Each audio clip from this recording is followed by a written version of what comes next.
Hello, Astro fam. It's Shelley, your astrologer, here with the news of September 27th through October 3rd, 2021. This week gets started right off the bat with Mercury Retrograde. Now, this is not something to fear. It's just something to vibe into. Mercury goes retrograde 3 times a year, and all it's doing right now is going retrograde in the sign of Libra, in a sign where we can focus more on communication, more on our one-on-one relationships, and also tend to the beauty in our own lives. When Mercury comes on the scene, retrograde, it is trine the moon in Gemini. This is a beautiful, harmonious aspect, and it's giving even more emphasis to communication since the moon is ruled by Mercury. Gemini is the ruler of Mercury. So as that's happening, we also have Jupiter in Aquarius trining it all. So it's adding more emphasis to communication and to relationships. With this happening, we also have still Venus in Scorpio. So that same vibe of what does beauty, what does it mean? How can we look at beauty in different ways? And how can we accept beauty in ourselves and others in a new way? Redefining perhaps what you thought beauty was. At the same time that we have these harmonious aspects going on, Mercury will also be square Pluto. So this is emphasizing the potential for arguments, miscommunication, that kind of thing, perhaps power struggles, especially power struggles with words. So be really mindful of what you say. And if you've already said it, what you might have said, and what someone else is saying, and know that none of us have the whole story right now, and just try to be a little more patient with others and with yourself. Mercury retrograde is a time to really step back from the ego a little bit and to look at what we're creating and what we're saying. And within it, in the sign of Libra, it's all about our relationships, especially our one-on-one relationships. The interesting thing, though, that I want to bring up with this is that the sun is in Libra also, so it's even more emphasis to relationships, to beauty, to diplomacy. But this week, that Libra sun is chasing after Mars. It's just like a couple hitches or a hitch behind it all week, and it will not be conjunct until next week with the new moon, and I'll talk about that then. But what I want to say is that this movement of the sun kind of chasing after Mars has something to say about how we as a collective have something to express, something that we're kind of keeping beneath the surface, and especially in the sign of Libra, something that might be festering. So both as a collective and in your individual life, be mindful of what you're hiding for the sake of relationship, because that's not what this is about. Mercury retrograde and Libra energy, the best manifestation of that is communication, and it's sharing, and it's tending to relationship rather than sacrificing yourself or others for relationship. And really look out for passive aggressive behaviors. If you're conversing to converse, to work through something, if you made somebody cupcakes because, well, it's a nice thing to do, that's a great thing to be doing right now. But if you made those cupcakes with an ulterior motive of steering someone in your direction, do so in a way that honors them, that you're still listening to their opinion, and look out for that underhanded kind of machinations that you might be doing or other people might be trying to do to you. Now, I'm not saying don't trust people, but gather your information. And throughout the retrograde, gather your information so that you can be someone who's more aware and open to what might be going on. All of that said, one of the most important things about where any planet is, but in particular with a Mercury retrograde, is where is it in your chart? Because Mercury moving back and forth really means that that area of your chart is emphasized. So you can take those relationship themes, those one-on-one relating themes, and see how they apply to your personal life. For example, if you have Virgo rising, you would look at where Libra is in your chart. That would be the second house. The second house is all about your resources, your money, and also things like your self-esteem. So these things would be highlighted during this Mercury retrograde. So let's take a moment to just do a quick cursory look at the 12 houses and where they might fall for you. This is a diagram of the themes of the 12 houses that we all have in our natal chart. So if you do know your chart and your rising sign, you can look at that house, but you can also look at your solar houses. So for example, if you're a Libra sun, you would look at first house themes. Same for Libra rising. So in that case, for this Mercury retrograde, a Libra sun or rising might have themes of appearance, their orientation to the world, the body, and the self come up during this Mercury retrograde.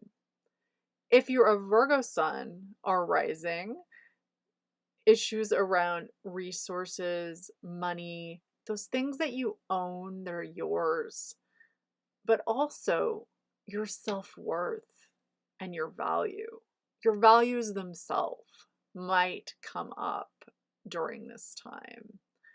If you are a Leo or Leo rising, your neighborhood, your siblings, your cousins, your sibling-like relationships, short travels, communication, cars, things that move you around from place to place. And also, traditionally, the third house is the house of the goddess. So this is goddess religions, goddess spirituality, feminism, that kind of spirituality that isn't so organized, that isn't solar, like the ninth house, like the god. The fourth house would be emphasized if you are Cancer or Cancer rising. Fourth house is about roots, home, family, and your ancestry. If you have Gemini or Gemini rising, look to the fifth house. Themes of play, of creativity, of risk, sex, gambling, and children might come up as themes during this Mercury retrograde. If you're Taurus or Taurus rising, sixth house themes such as your daily routine, your health, your stress level, your pets, and also those things that you are of service to or perhaps of servitude to. If you have a Aries sun or rising, look to the seventh house themes, serious partnerships, marriage, but also your clients, and simply put, the other. If you are a Pisces sun or Pisces rising, you might see themes about your shared resources, your shared bank accounts, those things that you share with other people, and most specifically and usually this would be a marriage partner, a committed partnership, or perhaps something that is a family shared thing, such as inheritances you get when people die. This house also relates to death and hidden things such as occult practices. It's really also about private things that you share with other people, intimacies. If you are a an Aquarius sun or Aquarius rising, this Mercury retrograde might bring up themes of foreign places and people, long journeys, philosophy, education, law. Astrology is placed here, as is religion and God. Now, when I say God, this is in contrast to the third house goddess. So, this is that type of spirituality or religion that is seen. It is more organized. It is the sun as opposed to the moon. If you have Capricorn sun or rising, the themes of your public face, your career, your status, and your calling, even if it isn't your career, might come up for you. And you might expect in general your work life to be influenced. If you are a Sagittarius sun or rising, look for an emphasis on 11th house themes. So your community, your networks, your friends, organizations or groups that you're a part of, and your ideals.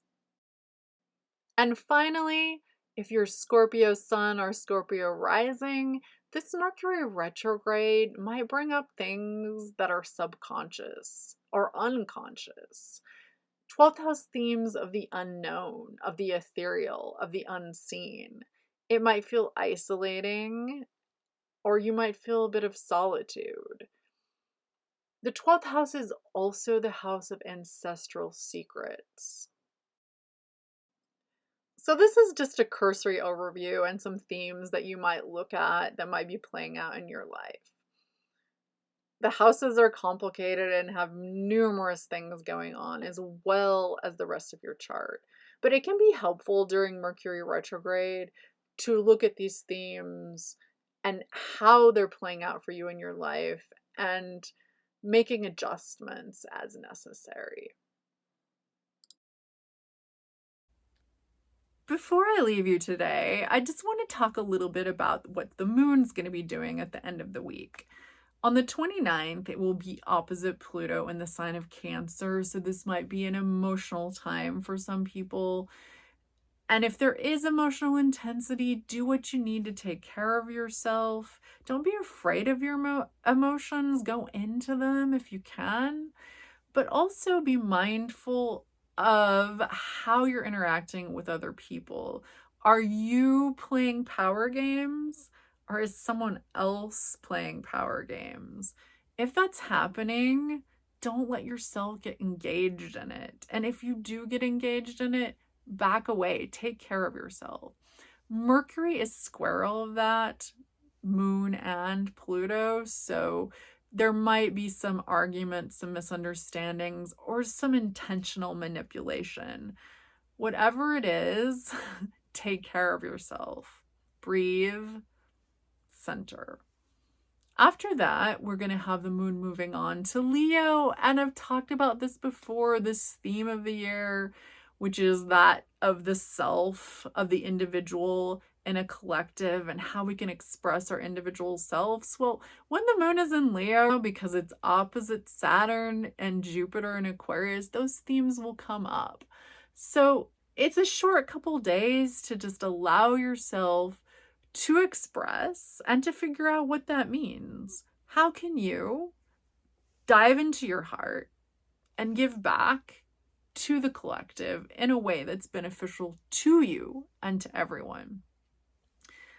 Move as you have, move as you need, and remember, we're navigating the Libra times and the Mercury retrograde in Libra, so relationships are going to probably be a part of what you're experiencing. Look to your chart, look to what houses and themes you might be happening right now, and once again, just breathe. Live with yourself. Know that you yourself are your home, and you're reaching for the stars.